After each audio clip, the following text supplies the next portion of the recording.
In the Gradebook tool in Sakai, instructors can modify the Gradebook table to organize and filter the information. Gradebook items are arranged as columns, and the horizontal bar at the bottom of the window can be used to scroll. However, if the Gradebook has a lot of items, it can quickly become cumbersome to navigate.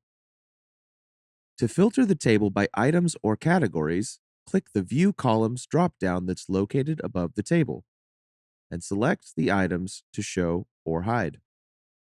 For example, to show only one or two Gradebook items, click the Hide All link at the top of the menu, and then select the boxes for the desired items. To close this menu, click the drop-down again. When items are hidden from view, a number will appear next to the View Columns drop-down to indicate the number of hidden and visible items. A pair of arrows may also appear at the top of the visible items to indicate adjacent hidden items. To unhide those items, click the arrows.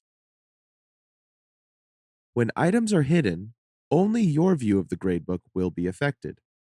To hide a gradebook item from students, click the cogwheel at the top right of its header and select Edit Item Details. Then, uncheck the option Release Item to Students and click Save Changes. An icon will appear in the item header to indicate that it's not visible to students.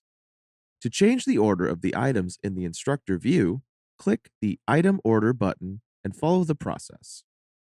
Alternatively, click and drag the column headers to the left or right to change their order. To toggle the organization of items by category, click the Group by Category button. This button will only appear if categories are configured in the gradebook settings.